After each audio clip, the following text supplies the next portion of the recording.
Saudara yang kekasih, saya segera masuk pada Efesus 4 ayat yang ke-23. Saudara, dan saya berharap supaya kita semua tahu ada satu kalimat yang istimewa di sini, supaya kamu dibaharui. Saudara, supaya saya dan saudara dibaharui. Apa yang kita punya yang harus dibaharui? Di dalam roh dan pikiranmu. Ya, saudara, dan ini sangat penting sekali. Karena kita hidup dipengaruhi oleh dunia, famili kita, ikatan keluarga, suami istri, ikatan yang kuat sekali. Anak dengan orang tua, ikatan yang kuat. Mungkin juga dengan kongsi saudara, rekan bisnis saudara. Semua itu mempengaruhi kita. Jangan bilang aku kuat orangnya. Saudara, semua mempengaruhi. Dan dunia dan ilmu pengetahuan memang membuktikan demikian. Terus kalau saya dan saudara tidak mempunyai satu kekuatan yang istimewa, kita yang terpengaruh. Kita harus mempengaruhi mereka supaya mereka datang kepada Tuhan. Amin. Jangan saudara dipengaruhi untuk saudara jauh dari Tuhan. Ya, saudara, itu tidak berkenan kepada Tuhan. Ya, itu sebab saya ingin supaya dalam sisa waktu hidup kita, saya dan Anda harus total kepada Tuhan. Kalau saudara total, lihat pendapatan income saudara, keuangan saudara, untungnya saudara dagang, untungnya saudara usaha, akan kelihatan. Ya, saudara, kalau tidak dekat dengan Tuhan, barangkali 1 bulan saudara mendapat 100 juta, tetapi itu tidak kerasa pada saudara. Saudara dan saudara tidak merasa bahwa saudara, aku ini orang dengan income 100 juta 1 bulan. Saudara tidak akan merasa, saudara. Kenapa? Karena saudara penuh dengan kesusahan. Saudara harus keluar uang terus untuk mempertahankan hidup saudara, mempertahankan kesehatan saudara. Tetapi seorang anak Tuhan dengan gaji atau pendapatan yang kecil, sebulan dia mungkin hanya dapat sekian juta saja. Saudara, tapi kalau dia dekat dengan Tuhan, maka Tuhan menjadikan mujizat 5 roti dan 2 ekor ikan, dan kelimpahan Tuhan yang dahsyat akan terjadi. Semua katakan, dan kebahagiaan, mujizat, saya terima sampai saya mati. Dalam nama Yesus. Amin. Untuk itu saya perlu dibaharui, ya, di dalam roh dan pikiran saya. Untuk itu yang saya katakan bersama dengan saudara tadi, saya dan saudara perlu dibaharui. Kata dibaharui berarti sekarang yang kita miliki lama, usang, rongsokan. Ya saudara, itulah saya dan itulah saudara. Itu sebab kalau seorang dia mau dibaharui, dia harus merendahkan diri. Tidak boleh menunjukkan kebanggaan dia, kehebatan dia. Saudara, banyak orang banyak mulut untuk dirinya sendiri. Dan itu tidak berkenan kepada Tuhan. Seorang anak Tuhan yang sadar bahwa aku akan mati dan aku harus mempersembahkan hidup yang berkenan kepada Bapa di sorga, maka aku harus menjaga mulutku dengan baik. Orang yang menjaga mulutnya adalah orang yang diberkati oleh Tuhan. Amin. Kalau saudara membaca, ada satu ayat dalam kitab Mazmur, Tuhan jagalah mulutku supaya aku bisa makan berkat-Mu. Berarti apa? Orang yang banyak mulut, orang yang tidak bisa menjaga dirinya, orang yang mau obral saja isu dan segala sesuatu yang tidak baik, adalah orang yang tidak dikasih makan mulutnya oleh Tuhan. Dia harus gresek-gresek cari sendiri. Dia harus menggali sendiri, dia harus mengairi sendiri, dia harus tandur sendiri, dia harus panen sendiri, dan Tuhan angkat tangan dari hidup dia. Itu sebab peranan mulut itu penting sekali. Ya saudara, saya perlu menyampaikan hal ini karena saya melihat di dalam jemaat beberapa keluarga yang mau diberkati Tuhan batal, nggak jadi. Apa sebab? Sebab mereka banyak mulut, tidak bisa mengendalikan dirinya dalam bicara. Itu sebab saya perlu menegaskan hal ini. Orang yang dibaharui pikiran oleh roh dan pikirannya adalah orang yang pro dengan Tuhan. Katakan pro dengan Tuhan. Setuju melakukan perintah Tuhan. Yang mau beri tepuk tangan bagi dia. Saudara yang kekasih, mendidik jemaat untuk tidak banyak mulut itu susah, saya kasih tahu. Tetapi kalau sudah berhasil, jemaat ini sendiri yang diberkati. Jemaat ini sendiri yang wow, Tuhan luar biasa dalam hidupku. Aku nggak kepikir hal ini. Aku nggak pernah mikir satu jalan di mana Tuhan memberkati aku dalam bidang keuangan, dalam kebahagiaan rumah tangga, di dalam semua masa depan anak-anakku. Saudara, engkau akan sangat heran.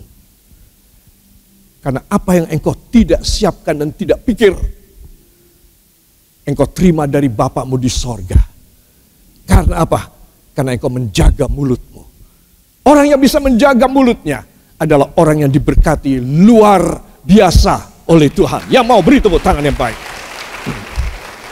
Sebab seorang anak Tuhan, kalau dia mau diberkati oleh Tuhan, dia harus peka dengan suara firman Tuhan. Dan dia harus menggunakan mulutnya untuk memuji Tuhan dan untuk memuliakan Tuhan saja. Amin.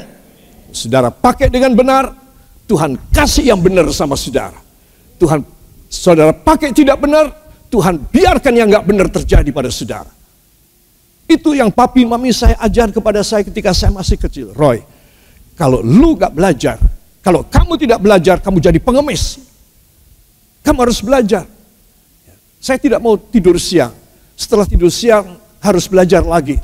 Tapi ketika waktu tidur siang, saya pimpin adik-adik saya melompat dari jendela.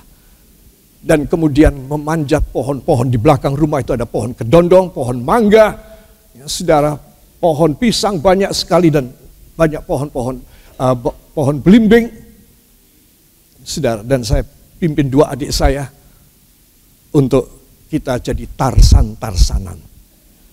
Tiba waktunya papi saya jam 4 pulang dari pabrik gula, kita sudah masuk lagi dalam. Satu kali ketahuan sama mami saya dan dilaporkan kepada papi. Saudara, papi saya bilang, kamu memimpin adik-adikmu untuk jadi pengemis. Kamu harus pimpin mereka untuk belajar, untuk taat kepada orang tua. Bukan begini macamnya. Kalau sekali lagi papi mendapat laporan dari mami, papi pukul kamu dengan rotan. Tuh lihat. Ya saudara, harus seorang yang mau berhasil, seorang yang mau dipakai dan seorang yang mau diberkati oleh Tuhan, dia harus mengorbankan egonya, keinginannya. Kalau dia sudah setuju dengan kehendak Tuhan, dia bisa sinkron dengan kehendak dan waktu Tuhan. Tidak ada yang mustahil bagi dia. Semudah apapun anak-anakku, umur kalian, Tuhan bisa pakai kalian. Tuhan bisa berkati kalian. Saudara, Tuhan memberkati itu sebagai satu cadangan. Saudara, satu cadangan di mana dia tidak langsung memberi kepada saudara semuanya seketika. Saudara, engkau akan mabok. Dia akan memberikan sedikit demi sedikit. Katakan, diberikan kepada saya sedikit demi sedikit. Saya harus ingat supaya saya selamat. Ya, maka itu hal penting nomor 1. Dibaharui dalam roh dan pikiranmu adalah mulutmu. Dan kalau mulut saya dan mulut saudara berkenan kepada Tuhan, Tuhan akan memberkati mulut kita untuk kita diberkati dengan luar biasa. Amin. Banyak kali kita tidak berhasil apapun bagi Tuhan. Uang dapat, ya saudara, kerjaan ada. Tetapi kita tidak mempunyai prestasi, sesuatu yang bisa kita persembahkan pada Tuhan ketika kita mati besok. Saudara, apa yang kita persembahkan? Uangkah? Tidak. Saudara harus mempersembahkan jiwa-jiwa yang saudara bawa datang kepada Tuhan. Seorang anak Tuhan yang membawa jiwa kepada Tuhan, dia dicatat namanya, prestasinya, saudara. Dan Tuhan memilihkan waktu terbaik bagi dia untuk mati dan kembali lagi ke dalam kerajaan Bapa di sorga. Kalau saya tidak membawa jiwa, saudara tidak mengajak orang-orang datang pada Tuhan. Padahal saudara punya family, saudara punya anak, saudara punya orang tua, saudara punya kolega. Kemarin baru reunion. Saudara punya family, saudara punya kenalan. Entah saudara tidak kasih itu kepada Tuhan. Saudara, ketika saudara meninggal, saudara tidak bawa apa-apa. Tak satu jiwa pun saudara bawa kepada Tuhan. Itu sebab saya ingin supaya jemaat ini selain diberkati harus berprestasi.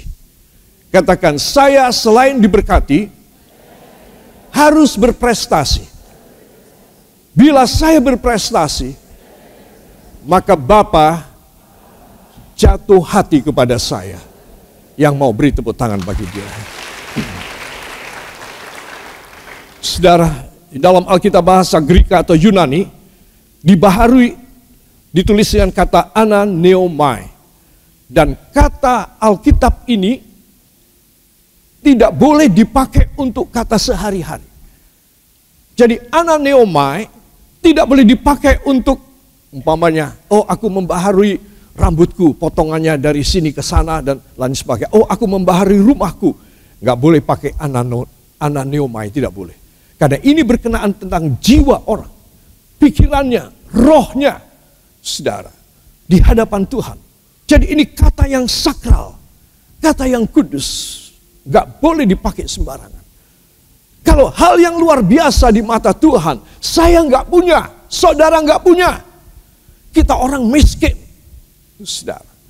Itu sebab saya ingin mengajak semua saudara, selain menjaga mulut, kita harus juga mempunyai kekayaan. Katakan kekayaan secara rohani. Supaya Tuhan melihat dan percaya kepada saya. Saudara, saya ambil satu contoh. Saudara mau mengajak teman saudara atau famili saudara kerjasama, berkongsi. Saudara. Tetapi saudara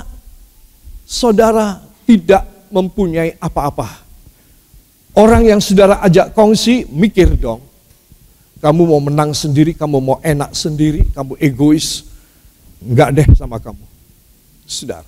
Tapi kalau saudara itu menunjukkan, atau tidak usah menunjukkan, tapi orang pada tahu bahwa saudara mempunyai sejumlah harta, baik di bank ataupun dalam properti, tanah, rumah, dan lain sebagainya.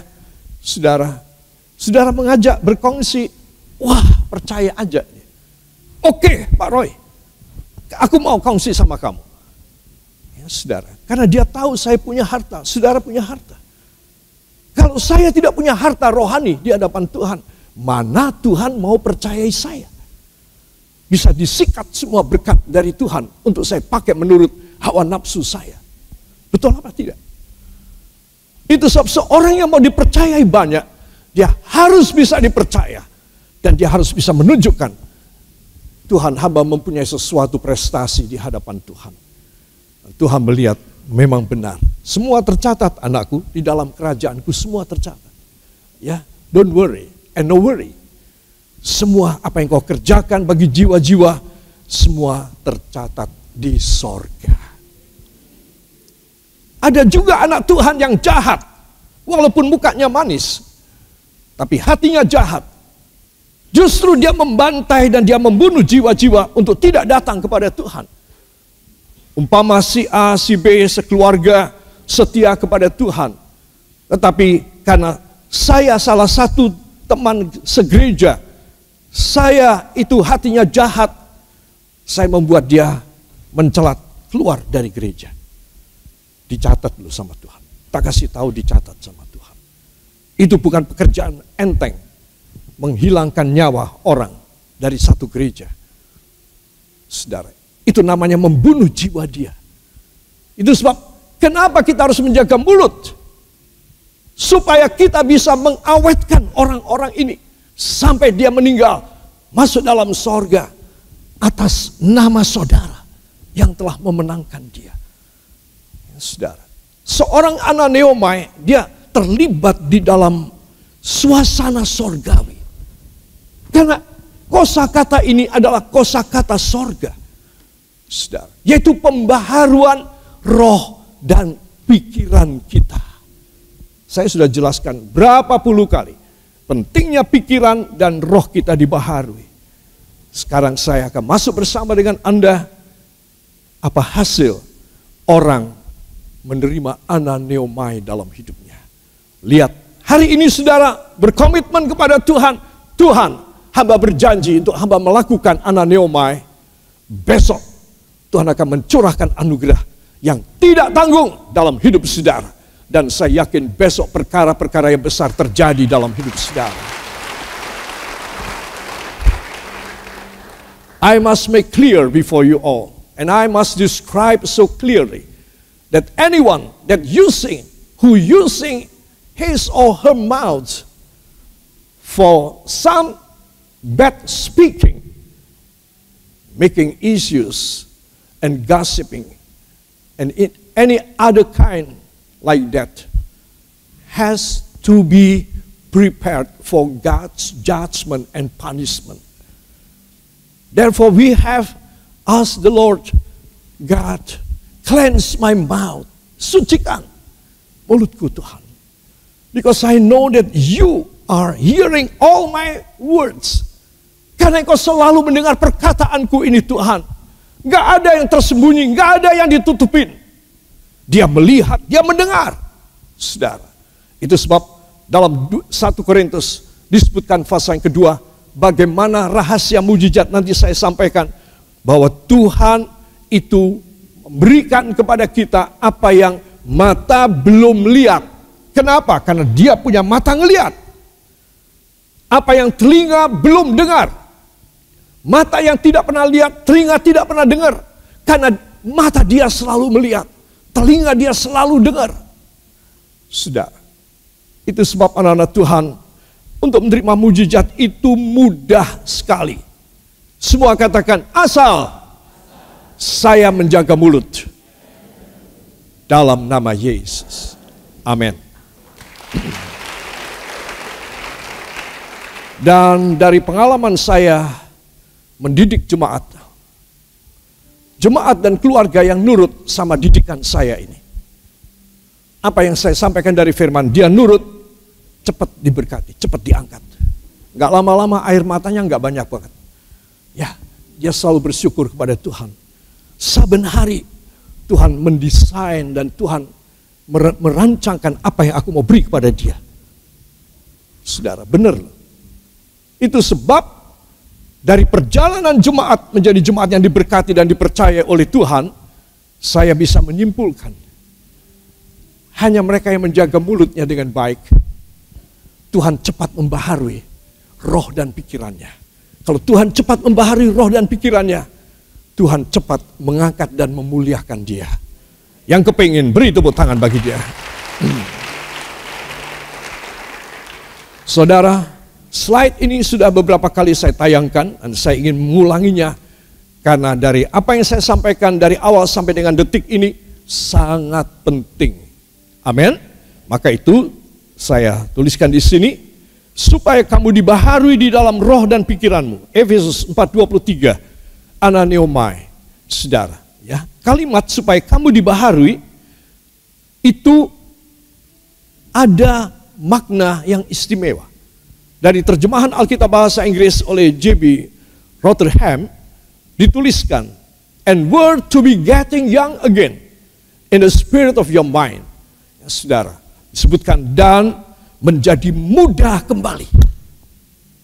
Muda kembali. Ya, bukan seluruhnya totally our physical, our mind, our spirit. Tetapi kata getting young again in the spirit of your mind, ini menunjukkan bahwa ada perubahan di dalam saya. Tubuh saya makin tua. Terjadi proses degradasi, saudara. Dan saya bisa dihinggapi oleh penyakit-penyakit tua. Semua orang mengalaminya ketika dia berusia tua. Tetapi di dalam ketuaan bungkus ini, fisik ini, body yang tua ini, yang merosot ini, ada yang menjadi muda. Katakan, di dalam body yang merosot, daging dan tubuh yang merosot, ada yang dibaharui. Getting young again. Menjadi muda kembali. Beri tepuk tangan bagi dia. Luar biasa ya saudara. Jadi percuma semua pil, semua cairan, semua buah-buahan, semua diet yang dianjurkan oleh dokter atau ahli gizi, supaya kita menjadi muda kembali, percuma. Saudara, itu melawan kodrat. Orang harus tua. Semua katakan, tetapi bila di dalam saya, roh dan pikiran saya dibaharui, maka saya menjadi getting young again di dalam roh dan pikiran saya. Yang mau beri tepuk tangan bagi dia. Saudara, hal ini luar biasa ya. Ketika kita kena sakit, ketika kita capek, saudara kerja, jungkir balik, cari uang barangkali. Penting sekali ini, bahwa di dalam saudara itu jadi mudah. Ya, saudara, sebab kalau tidak, kita tidak bisa. Kita kalah saingan, dia modal kuat, tempat strategis, ya, orang pada percaya sama dia. Kita tempo hari pernah membohongin supplier kita atau majikan kita. Wah, habislah kita punya masa depan. Ya saudara, tetapi seorang yang dibaharui roh dan pikirannya, maka dia disediakan oleh Tuhan sesuatu rencana baru. Namanya dibaharui, rencana baru. Ya saudara, dan itu luar biasa. Nah, para kekasih, Ananeomai ini ketika saya lemah, ketika saudara lemah, ketika kita nggak punya uang, dagangan kita tidak laku barangkali, kita mengalami banyak masalah dan stres karena keluarga. Saudara, apa aja deh, supaya kamu dibaharui di dalam roh dan pikiranmu. Kalau pikiranmu itu fresh, rohmu itu seger, kamu bisa mengerjakan banyak hal. Tetapi kalau rohmu itu lemah, pikiranmu juga nggak karu-karuan, apalagi pikiranmu kotor, repot kamu. Kamu repot. Saudara. Itu sebab saya perlu mengajak semua saudara. Ananeomai harus selalu kita doakan, kita mohon kepada Tuhan. Karena kemampuan kita sangat terbatas. Saudara, sangat terbatas. Dan Ananeomai ini bukan sekali untuk seumur hidup. Diulang terus, katakan diulang terus. Kenapa? Karena kata ana itu adalah ulangan, ya kembali. Ya saudara. Jadi Roh Kudus dan firman itu harus diulangi kembali. Saya harus minta terus kepada Tuhan. Saya harus dibaharui. Saudara punya handphone juga secara berkala dari mereknya, dari pabriknya mengirim pembaharuan saben kali. Saudara, kita baru beli handphone 1 minggu, dia sudah minta supaya dibaharui application di dalamnya. Kita harus klik supaya walaupun aku baru beli barang ini, tetapi ada yang lebih baru lagi isinya. Klik, jangan bilang tunda, klik langsung. Karena engkau akan mendapatkan application, sistem yang baru. Walau saudara baru 3 hari beli, harus dibaharui. Kenapa? Casingnya, bentuk wujud fisiknya nggak baru, tetapi dalamnya, sistem operasionalnya, kemudian application-nya itu ada yang baru. Sehingga handphone kita lama, isinya baru.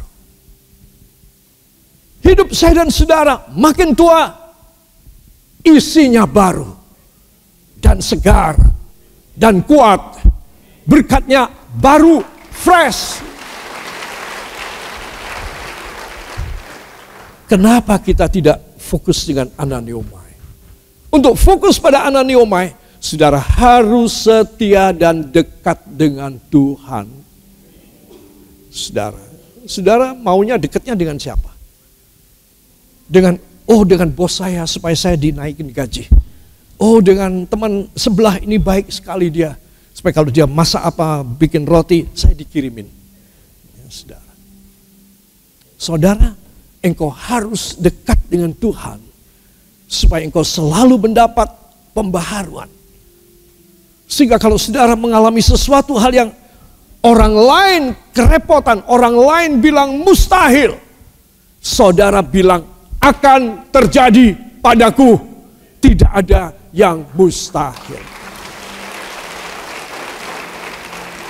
Loh, siapa orang yang bisa kayak gini? Bukan orang yang sombong dia. Dia orang yang sangat percaya pada kekuatan dan kuasa dari Roh Kudus dan firman Tuhan. Itu sebab apa yang mustahil bagi dia, tidak mustahil bagi dia. Kalau saya dan saudara bisa demikian, maka Tuhan bilang, aku selalu percaya sama kamu. Karena kamu itu kuat bukan karena kamu punya kemampuan, tetapi karena kamu mengandalkan pada ananeomai, pada kekuatan Rohku untuk membaharui kamu. Itu sebab aku senang deh. Aku demen kalau ngasih sama kamu. Aku suka kalau ngasih sama kamu. Aku suka kalau ngaturin hidupmu. Sehingga hidupmu bisa teratur dengan baik. Masa depanmu, hari tua, kematianmu bisa berlangsung. Saudara, itu sebab jemaat yang kekasih, please, ikuti firman segenap hatimu. Jangan cuma engkau mendengar saja, dan engkau hidup pada duniamu yang lama. Engkau percuma hidup. Saya nggak mau percuma hidup. Saya harus berguna hidup. Saudara, mumpung masih menerima, ada kesempatan dapat ananeomai. Amin. Mobil saudara juga, motor saudara juga barangkali. Ketika sudah cukup lama, sudah cukup tua, maka itu perlu dibaharui CPU-nya, komputer di dalam mobil saudara. Boleh dia di bawah tahun 2020, tahun 2010, tetapi di dalam dia ada komputer. Kalau itu diulangi kembali, di-reset kembali dengan aplikasi yang baru, mobil saudara menjadi lebih kuat. Saudara, itu sebab penting saya dan saudara selalu hidup ini banyak angkat tangannya. Jangan lupa, you have to raise your both hands so many times, oftenly. So many times and so many times you are raising your hands and praise His name and you surrender your life. So many times also God will rethinking about you and replanning to you and just give to you the newest, terbarunya application dan fitur terbaik dari sorga dalam hidup saudara. Dulu saya tidak bisa, karena saya dapat fitur yang baru dari sorga. Dia menginstall yang baru kepada saya bisa dapat. Saudara bisa dapat. Dari mana saya diinstal? Dari saya mengikuti firman. Dari pendalaman Alkitab, dari KKR hari Minggu. Dari saudara mendengar kembali khotbah saya melalui YouTube. Saudara diinstal oleh Tuhan. Perangkat yang baru, dengan fitur yang baru, yang canggih. Kalau tidak, saudara apa-apa nggak bisa. Apa-apa nyerah, apa-apa nangis, apa-apa ngamuk. Apa-apa cari jalan-jalan mau di luar aja. Di rumahku sumpek. Ini orang harus diinstal balik. Harus ananeomai. Kalau tidak bahaya dia. Di luar sana dia bahaya. Saudara, itu sebab saya ingin mengajak semua saudara supaya kamu dibaharui di dalam roh dan pikiranmu. Amin. Diberkatilah saudara yang minta ananeomai dari Tuhan. Diberkatilah saudara. Angkat dua tangan, ucapkan terima kasih kepadanya. Lebih keras lagi, terima kasih Bapa. Terima kasih Yesus. Terima kasih Roh Kudus. Karena Engkau memberi ananeomai seumur hidup hamba. Beri tepuk tangan bagi dia. Diberkatilah semua saudara yang taat kepada firman dan pulang dengan damai dan sejahtera hanya di dalam nama Tuhan Yesus Kristus, Juru Selamat dan Penebus kami. Dan kita semua mengaminkan. Amin. Beri tepuk tangan bagi dia.